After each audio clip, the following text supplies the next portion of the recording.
Welcome back to the Varsity Voices, Chicago Catholic League Sports Talk. I'm Joe Frevaletti, and with me is my co-host, Dan Frevaletti.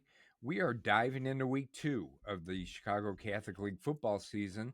Some hard-fought defensive battles, some explosive offensive showcases. This week had it all. We'll break down the biggest wins, the surprising storylines, and what these results mean as we head into week 3. And of course, stick around because we'll be revealing the week 2 recipient of Zuko's Dog of the Week, recognizing the players show that relentlessness, determination, and impact on the field. You're not going to want to miss it. All right, Dan, week 2 in the books, and another really exciting week with some couple of surprises, right? If you are looking to buy or sell a home, contact RE/MAX Realtor and Circle of Legends recipient Christopher Cobb. Let Chris's extensive negotiating experience work to guide you on all of your real estate buying and selling needs. Contact Christopher now to discuss the right strategy for your personalized real estate buying and selling plan. His number is 630-420-0070, or you can visit his website at christophercobb.com.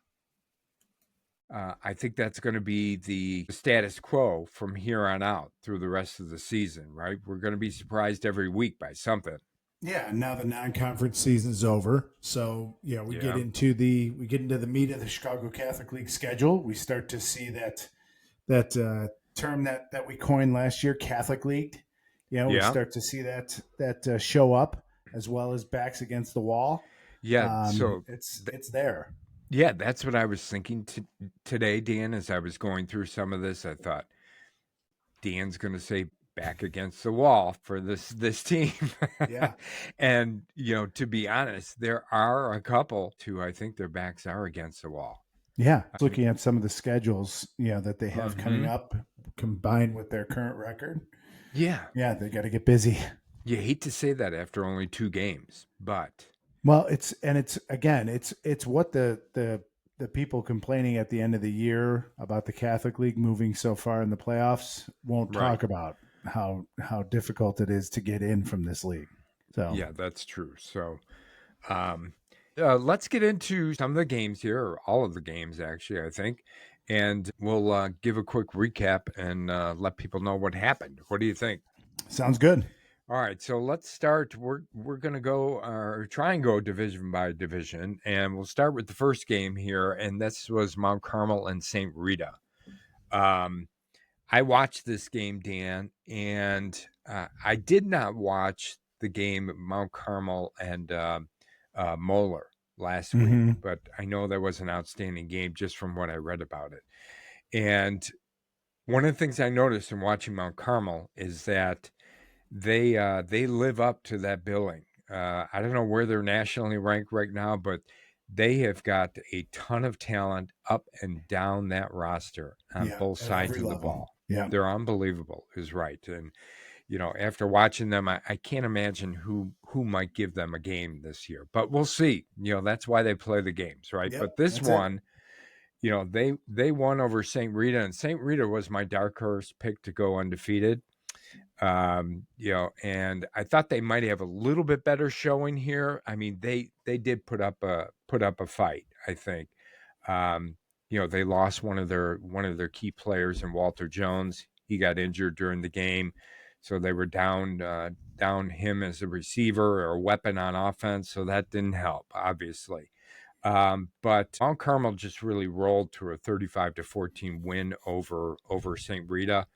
Emmett Dowling, the quarterback this year for Mount Carmel, just had an outstanding game again. Last week he threw for almost 400 yards. This week he threw for 272 yards. He was 20 of 31. He threw 3 touchdown passes. He also ran one in, and he spread the ball around to some of their weapons. Marshawn Thornton had a touchdown catch. Quentin Burrell had a touchdown catch. And then a guy that we haven't really talked about all that much and kind of burst upon the scene here is Jamari Brown, another wide receiver that they have.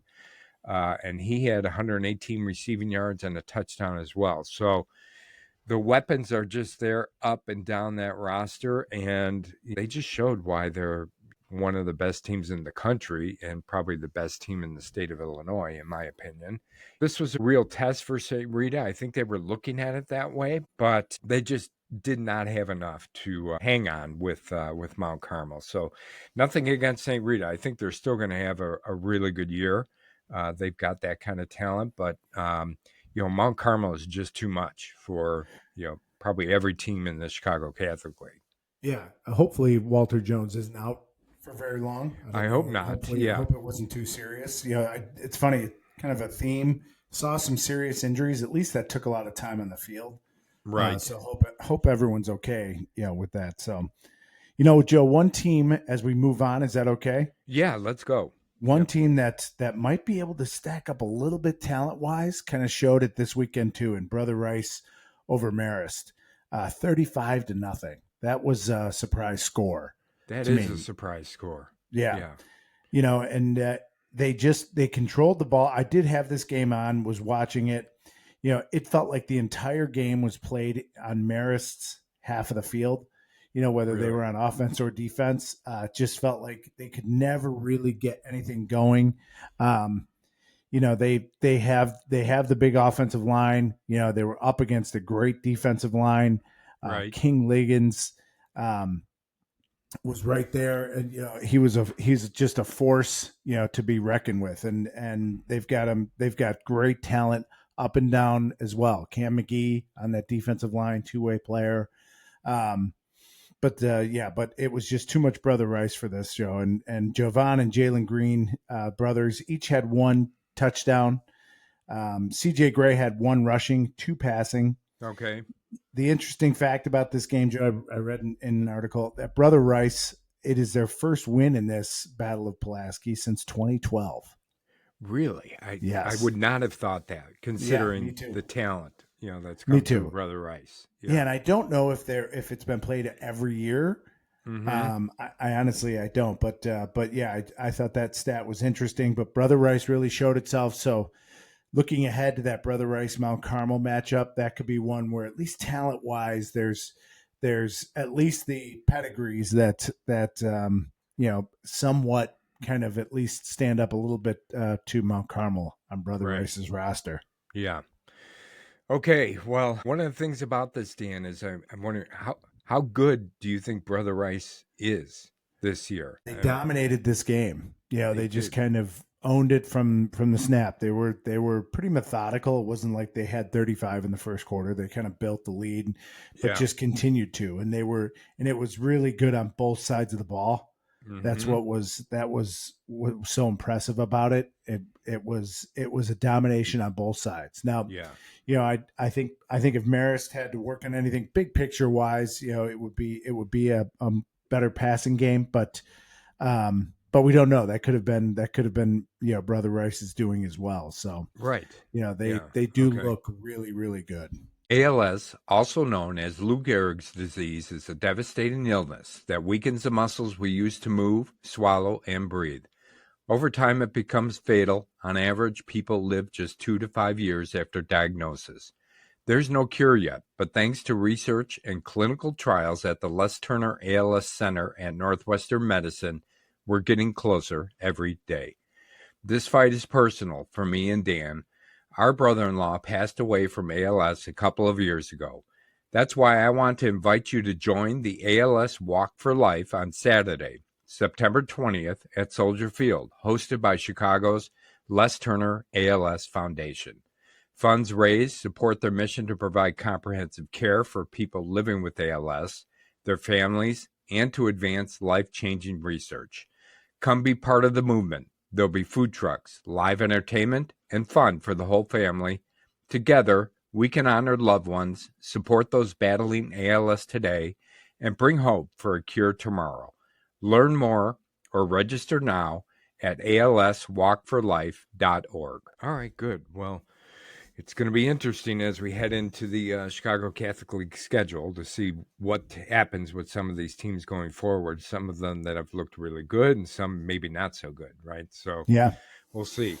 Now, you also watched the St. Ignatius DePaul Prep game, right? Yeah. So the Varsity Voices Bowl, Varsity Voices Bowl, St. right? Ignatius won this game 24-14. And Joe, I think if St. Ignatius could script how a game would go, I think they Right. would script it like this. I think they Really? had the ball for 10 and a half out of the 12 minutes in the third quarter.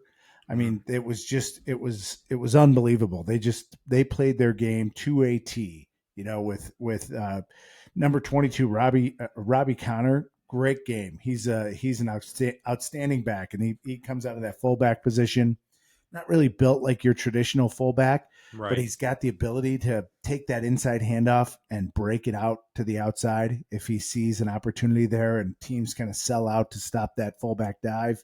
Yeah. He broke it out a couple times for some long runs, had a really, really nice game. They controlled the ball. The DePaul Prep tried to come back late.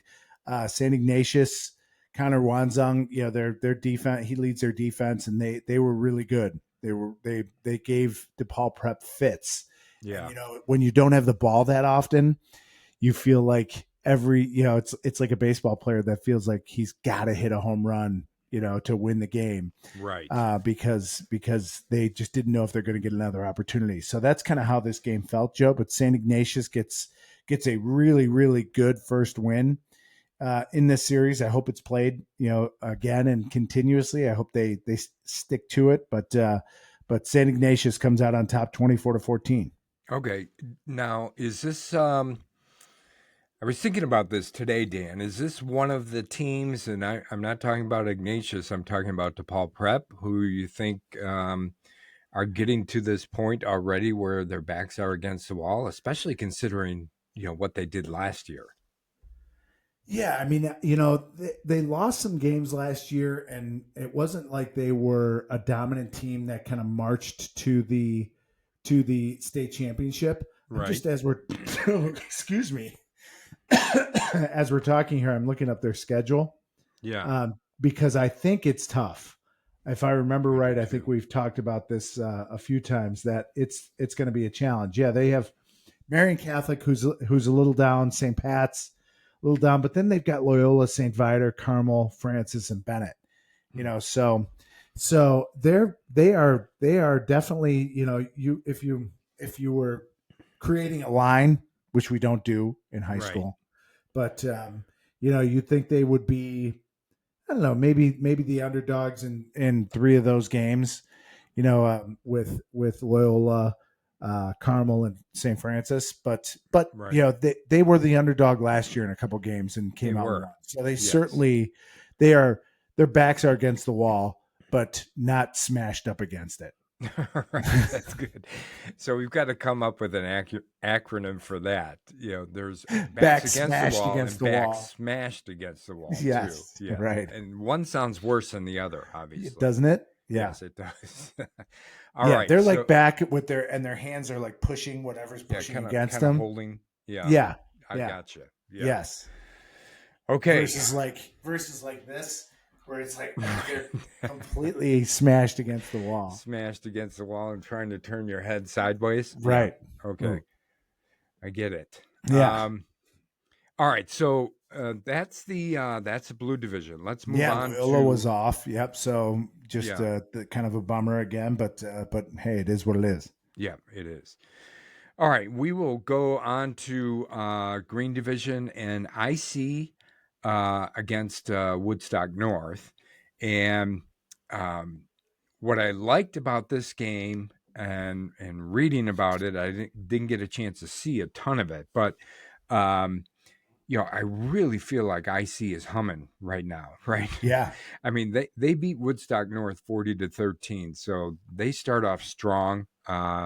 This year going 2-0 now, and they really kind of spread the ball around on offense, which I love to see. They had about 400 passing yards, over 100 yards rushing as well. Nate Lang, I think they found a quarterback here, Dan. Completed about 80% of his passes. He threw That's a good for night. 294 yards, 3 touchdowns, plus he rushed for 30 yards. They've got a receiver in Will Schmidt, who seemed to be Lang's favorite target. He got 144 receiving yards and a touchdown. So, IC seems to really be clicking right now, and that's a good thing because last year we were not able to say that about them, too much throughout the year. So I like to see this from IC, and I think they are just getting started. I think this might be a really good year for them. That's good, Joe. They, after last year kind of being like we talked about, up and down, fragmented the whole thing, how they had to operate last year. It's good to see it off to a smooth start. Right. Okay. All right, good. And let's move on then. And Naz against Morgan Park. And Yeah, what'd you see in this game, Dan? it's so funny. Naz wins this game big, 33-6. Yeah. And a lot of questions surrounding Naz. What'll they be like post Malachuk and post Gabe Kaminsky and Right. these guys, and they look exactly the same. They look like every bit the state final contender that I would not want to play in the playoffs. Yeah. They really, they have a multifaceted, talented offense. Trenton Walker, Jake Sestone, are there, and they look outstanding. I want to give a shout out though to the guy in the offensive line, Christian Malachuk. Yeah. They did a great job against a big, aggressive Morgan Park front. Okay. Good. And he kind of leads the way for them. And defensively, Joe, they fly around. They're one of those teams that I think I said it last week. There are a few teams that look like they play with 16 players on defense, and Naz has always been one of them. Okay. Defensive line, because Morgan Park is humongous. Mm-hmm. Chris Caskey and Dylan Wellner, really, really solid games. I think Chris Caskey had a sack, and they just had a great day on defense, Joe. But my takeaway from the game is Nazareth still looks exactly like Nazareth. Now, did they rotate quarterbacks in this game, Dan? Do you know? I don't know, Joe, if they did or not, but they, whenever and whoever was in, just, they Didn't look matter. the part. They get it to the right people at the right times. Right. Running game looks really solid as well. So again, that's, they still again, do everything that they've always done at a very high level. Okay. All right. Good. All right, so that's a green division, and we'll move on to the orange. And you already covered Marist, right? Mm-hmm. And we've got Joliet Catholic, and this is a team that I'm a little worried about, Dan, this year. So they lost 27-21 against Glenbard West. We knew Glenbard West was good. I mean, they've got some real talented players, and they've got some real speed on the outside. And I think that was trouble for Joliet Catholic in this game. Now, the one thing I like about what Joliet Catholic did is that I think they found something here, Dan, with Lucas Similik to. I'm trying to think of or Jaden Armstrong. Wide receiver, right? He had 9 catches for 152 yards. He's really good. He's very good. But I feel like it was, just not quite enough even to get them over the top in this game, although this came right down to the end of the game. But Joliet Catholic is now 0-2. I'm not sure when the last time Joliet Catholic has started 0-2. But, maybe they found their identity a little bit as far as on offense. And, but I think on defense, too, they're going to have to figure out what to do to stop some of these teams that have got some good offenses and some speed. And things don't get easier for them. They're playing Fenwick this week, and we know what Fenwick has been able to do. So, Joliet Catholic, I think, has got a real battle ahead of them. Yeah, just trying to look at their schedule as well. You mentioned Fenwick, Joe, and Joliet Catholic is probably squarely in the backs against the wall category after 2 weeks, right? Right. I mean, they're in a really tough division. They've got Marist still to play, so they've got, I'm just trying to see here super fast. Yeah, so after Fenwick, they've got Marist. So they are right back to back, and Nazareth. So they go Fenwick, Marist, Nazareth.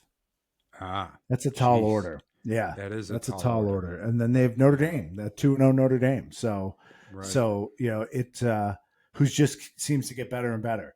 But their backs are against the wall for sure Yeah. because they still Okay. have them Mount Carmel on the schedule as well. Right. Yeah, it doesn't get easy. No, Yeah. nope. Oh, and you mentioned Mount Carmel, and And what Providence, game? yeah. The previous you were talking about Naz and how good they look. So how interesting of a game will that be Oh yeah, this coming Friday? Mount yeah. Carmel and Naz. It's going to Yeah. be great. Yeah. Yeah. Okay. All right. So the next game was the Providence Lincoln Way Central game. Another one you were keeping track of, Dan. Yeah, it was a great game, Joe, and it started out like a barn burner. This game was 14-14 with like 5 minutes left in the first quarter. I Yeah. feel like, and then there was no scoring. I thought it was going to be in the 40s, on either side, Huh. and then it just really slowed down. This is one of the games where injury kind of stalled play a little bit. Um, Providence scored on an advanced fumble, which was really interesting. Huh. It ended up being 98 yards. Receiver Yeah. catches it, fumbles it. Another player on Providence picks it up and continues to run with it and scores. Isn't that against the rules? I thought so. I It thought so too. it looks like rugby. It is in the pros. Yeah. So you it can't did. advance Yeah. fumble forward or an advance fumble or fumble forward and then have somebody pick it up and advance it, right? Yeah. And I with several games on, it's hard, and I didn't see a recap of I did see a recap where they had this on it. Oh, okay. Doesn't mean it didn't come back, but because it did look funny. It did. It looked like I was watching rugby. But Xavier Coleman's a weapon. He is another. I mean, I don't know how much we've talked about him, but he's a really good. God, he looks the part. Yeah. Like a big time college receiver. And I think Providence is still someone to be reckoned with because Lincoln Way Central has some serious speed. I mean, they had found something over their right tackle, kind of a little give, and their running back was just he flew. Yeah. And their quarterback can really run. So Lincoln Way Central, both these teams, I think you're going to hear about deep in the playoffs. Yeah. Okay. But again, the final, Joe, Lincoln Way Central 26, Providence 14. Okay. All right. Yeah, we thought that was going to be a tough game for Providence. I can't remember who our picks were, Dan, but I know we talked about how it was going to be a real test for Providence to see where they're at. Okay, so let's move on to Notre Dame and St. Charles East. In Notre Dame, here they are, 2 games into the new head coach's tenure, Coach DeFranza, and they're 2-0. How about that? I didn't know if we would be saying that, Dan, at this point for Notre Dame, but they beat St. Charles East 31-28. And the other thing I like here is how many points they scored. Notre Dame. We didn't see them be able to score too many points last year, but they had the quarterback who came in for Luke Dickey. I'm not sure if Dickey got hurt or what, but Quinn Conway came in and played real well. Hit Nick Miro, wide receiver we've talked about from Notre Dame that we like, with a 28-yard touchdown pass. They also got the running game involved. Troy Nightingale also ran in for a touchdown. So they've got, it seems like they're kind of developing a little bit more of a balanced offense here, which is good. And, they get another win and score a lot of points doing it. So I think they're giving a little bit of notice here to the rest of the Chicago Catholic League as we head into their league schedule, that they're going to be a team that maybe needs to be reckoned with. Yeah. I felt like they found something at the end of the first game with Nightingale and I want to say Macon, the other running back, number 22. I think he is. Macon? And the other quarterback you mentioned. I thought the offense may have moved a little better. Under Conway? Yes, Quinn and Conway. Yeah. yeah. So I know that Dickey's earned his time, and Yeah. there's no reason not to keep him in. But they've got some weapons brewing, and they need a little confidence. And if you can get that out of these 2 weeks, that's great for Notre Dame. Yeah, I think so too. Okay, good. All right, so the next game is St. Viator, and they play Kenwood. And this was a game you were tracking, Dan, on Friday. What'd you see here? I know Viator won their first game. Kenwood was maybe a step up competition wise, and what happened? Yeah, it kind of showed. So Joe, this game was 7-7 at the half. But in the second half, it was all Kenwood and all Kenyante Lewis. Scored 2 touchdowns. St. Viator committed 2 turnovers that did not help their cause. And they just had a tough time hanging with Kenwood. So the final here was 27-7. It really interesting as it leads into next week, Joe. They host Marmion, Oh, and okay. Marmion coming off a big victory after a tough loss. St. Viator trying to kind of find their way with a lot of new people around. So sets up for a good game next week. But in this one, Joe, it was too much Kenwood, who is really good. We heard good things about. So Kenwood 27, St. Viator 7. Okay. All right, and another one that you were watching here, Dan, was St. Pat's and Larkin, right? Yeah, I was following it. It wasn't. Following it, yeah. Wasn't necessarily on video wise, but St. Pat's big, 49-12, which we kind of thought might be the case with, Larkin's kind of been in a down cycle. I guess Right. I'll call it for a while. Yeah.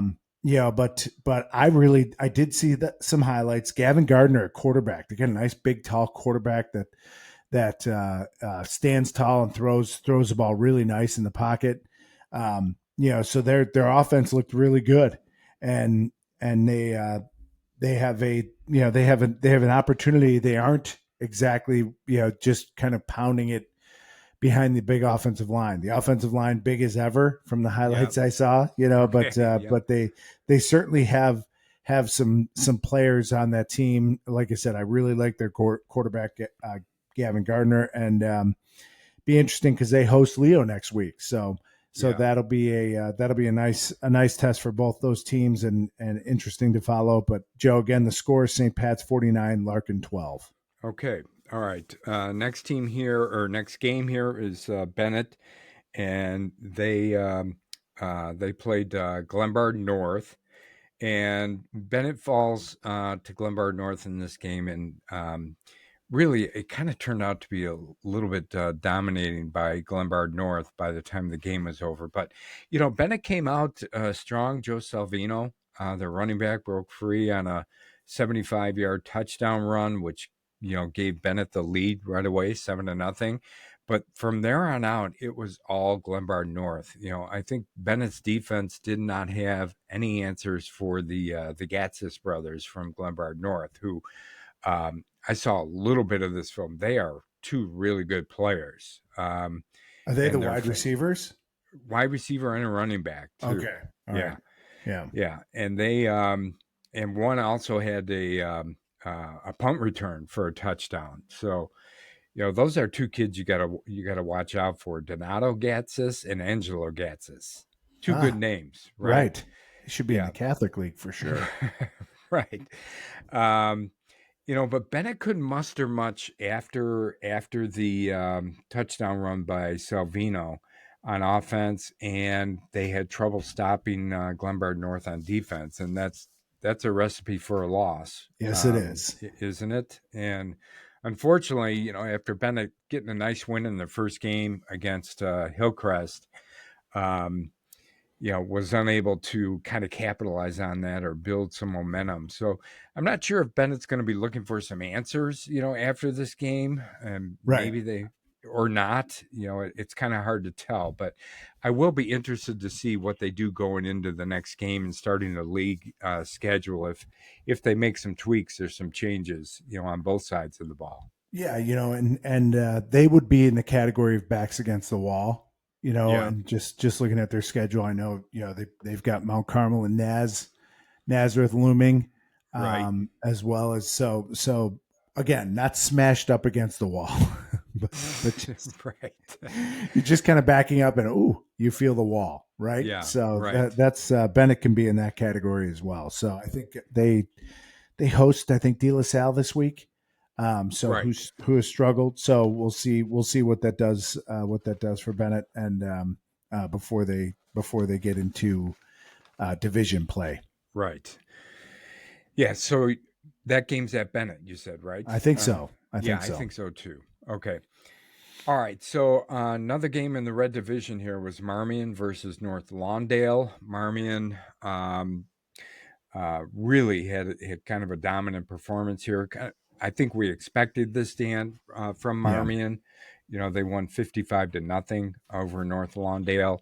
Um, so Marmion moves to 1-1 now. They dropped their first game, but I think this is what they kind of needed going into their CCL schedule coming up, and I think that this is something that they can build off of. Obviously, now they go and play Viator now, which last year I remember in this game we were wondering how Marmion was going to do or how Viator was going to do, and I think Viator handled them pretty easily last Yeah. year. Yeah. Viator was great out of the gate. Yeah, but this year might be a little bit different. We'll see. I'm still kind of up in the air about both these teams, St. Viator and Marmion, but Marmion took care of business and really dominated North Lawndale and maybe got themselves a little bit of confidence going into the schedule here.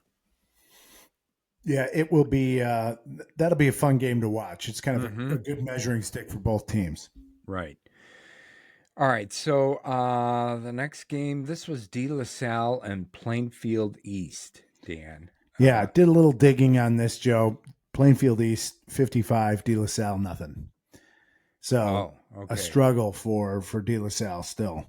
Still want to tell those kids don't give up, but right. Not a lot to kind of hang your hat on right now.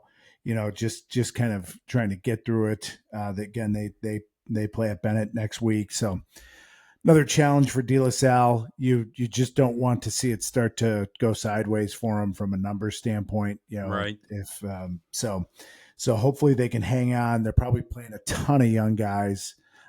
So we'll see if De La Salle can start to look to improve a little bit. So you've got to take those victories where you can. And I always say when you're really bad, hopefully they're doing some pizza parties and some things that team building helps. Stuff. Pizza. The team building stuff I think can make you, because you want it to be a positive experience. And if you're getting your teeth kicked in every week, it's not. But if you can build some lifelong memories with some of those other things, that the team building stuff, and for them it'd be program building, I think that has value. So, and again, I don't want to sell them short to that they aren't going to win a game, but it certainly looks like it's going to be tough in the CCL. Yeah, I think so too. All right, but a team that does have a little momentum and is building here, Dan, is Leo. Leo, they played Amundsen, and they come away with the win 13-7 over Amundsen. Amundsen had won their first game and actually, looked pretty good doing it. In this game, Leo, they had trouble on the offensive side of the ball, moving the ball, and I don't think they had more than 50 passing yards. I think they might have had 28 rushing yards. Wow. So offensively, not very good, but defensively, they really kind of stood up and made some big plays. They have a sophomore defensive back. His name is Robert Cunningham III. He had a big hit on the goal line, popped the ball out, picked it up, ran it back 99 yards for a touchdown. They also have Derek Davis, who plays on both sides of the ball for Leo. He threw a touchdown pass, plus he picked off or had an interception at about the 20-yard line when Amundsen was trying to come back and win this game at the end of the game. So they've got some players, especially on the defensive side of the ball, and I think this was a huge win for them. They start out 2-0 this year. They have not done that at Leo since 2014, from what I read. Wow. So, Yeah. yeah, Good for them. yeah, Coach Theo Hopkins, the new head coach there. I know they were pumped after this win, and they should be, because they did not give up in this game, and their players showed up and made the big plays when they needed to be made, and they come away with a win. So good for them, right? Yeah, I think that's a game you can really take a lot from. That's that mentality that Amundsen's inside the 5 and thinking they're going to score, and it's an opportunity.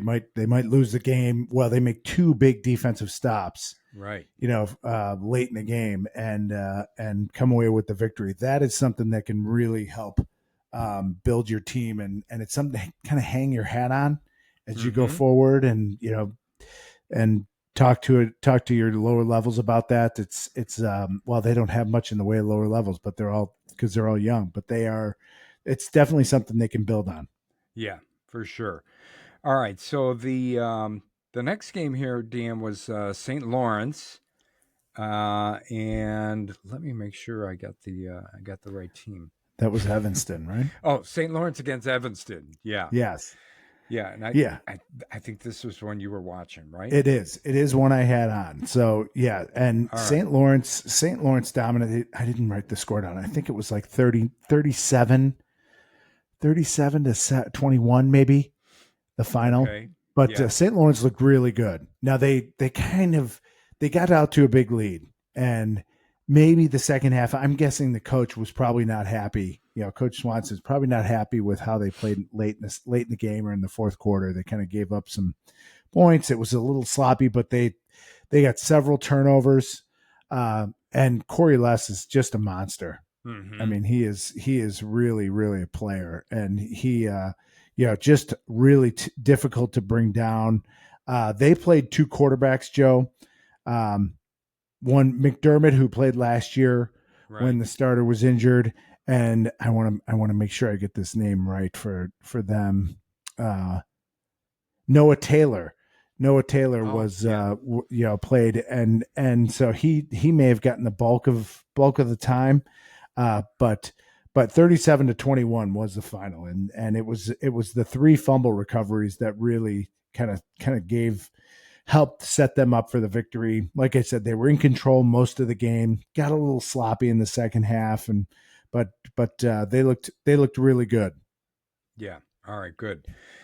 Yeah. So another game and another team that looked good was Montini, and they played Hillcrest, and they come away with a win here, 35 to 12. Montini kind of put this game away pretty quickly. I think it was 21 to nothing by halftime. And then they kind of coasted after that a bit. Izzy Abrams with a big game at quarterback for Montini. I think he rushed for 2 touchdowns. He threw for another 2. The wide receiver, last name I can't think, or last name of Oregon, I think had a big game. So the weapons on Montini, continue to show themselves, especially on the offensive side of the ball.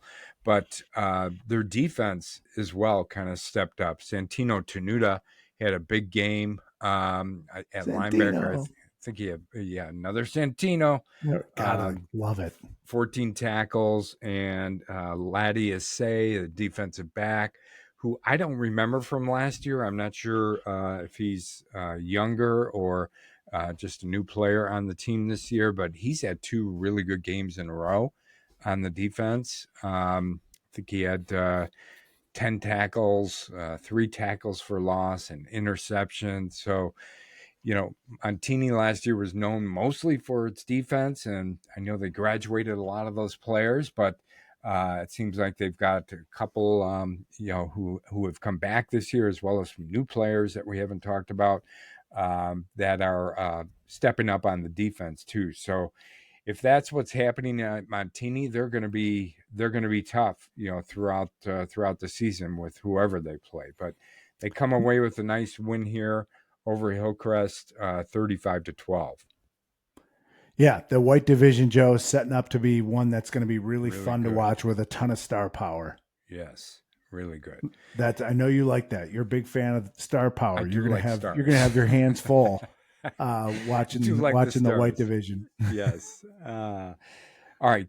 Speaking of star power, Dan, Carmel and Lake Forest, and I think you picked Carmel in this game.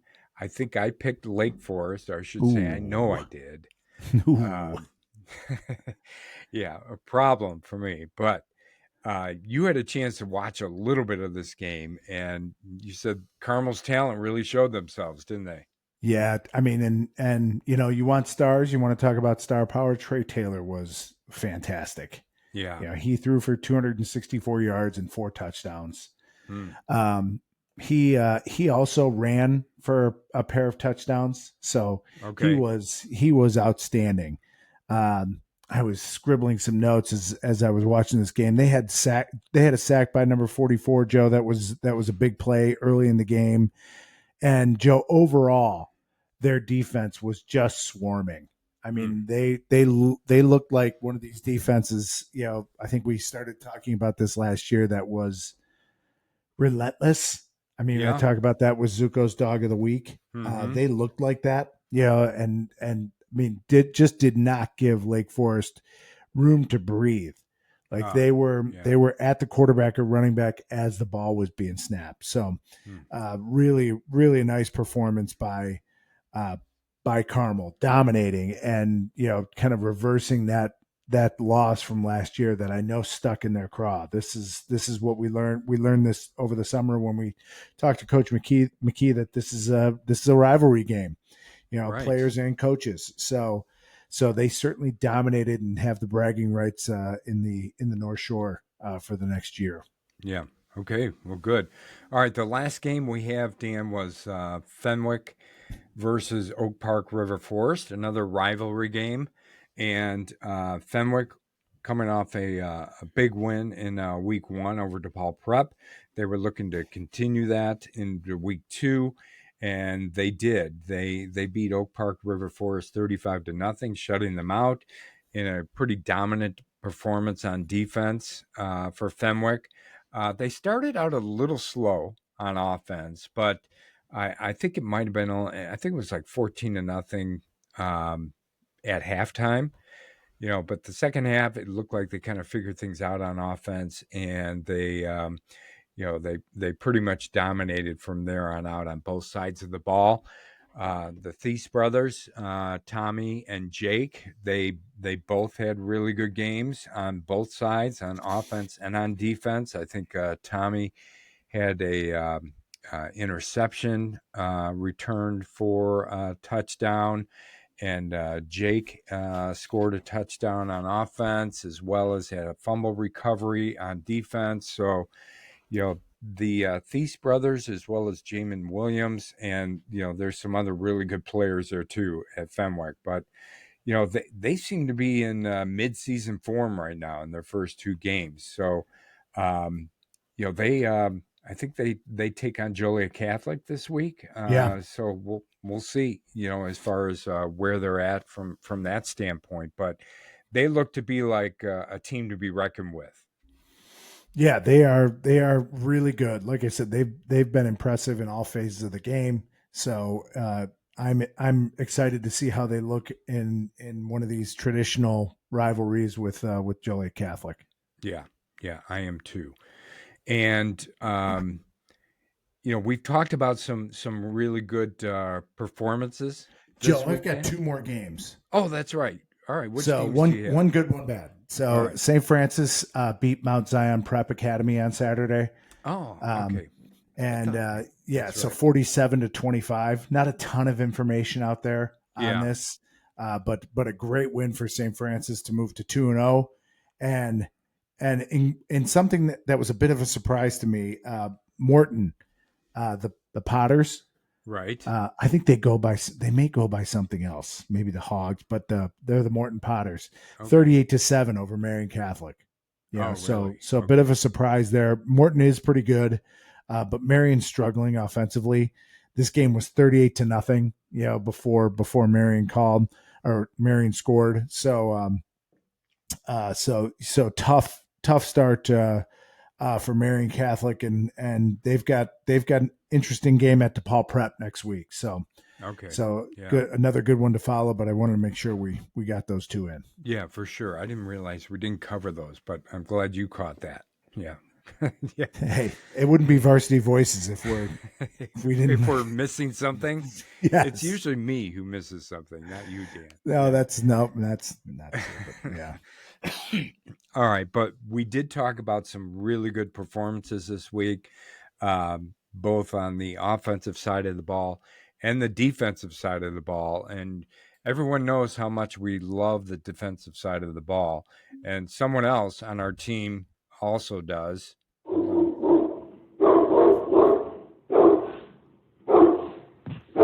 And that's Zuko.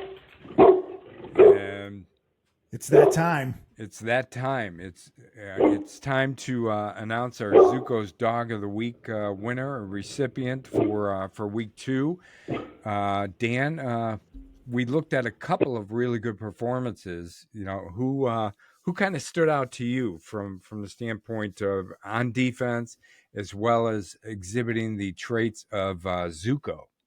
Well, I'm partial to lineman, D lineman, so I have to highlight the defensive line for Brother Rice, in the shutout of Marist. And these names are kind of household names. There's King Liggins, Cameron McGee, and there's someone, of course, my mind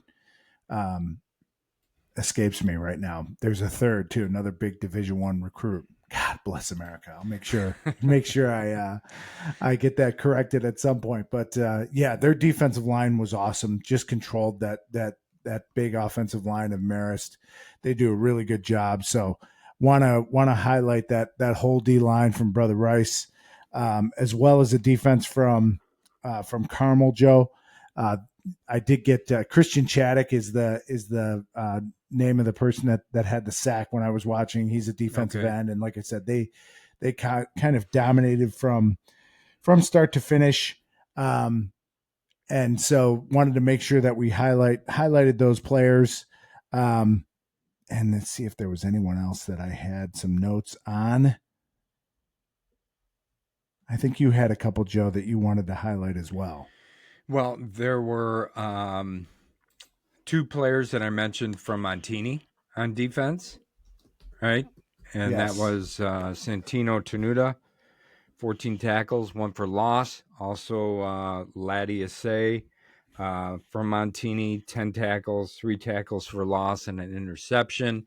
You've got the 2 players on defense at Leo who had big games and came up with huge plays right when the team really needed them. One was Derek Davis.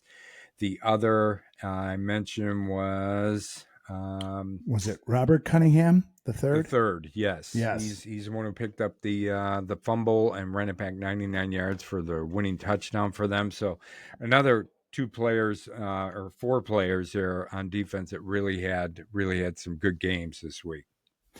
Joe, and before we get to the winner, we want to talk about, I want to just say that, sometimes, there's going to be a lot of guys every week that have great stats, but between you and I, our criteria is typically something where, the Zuko's Dog of the Week kind of presents itself as we watch these videos of someone that's just all over the field, that just, you can't miss when you're watching the game, and they just, yeah, I think we've lost Dan there. Oh, am I back? Now you're back.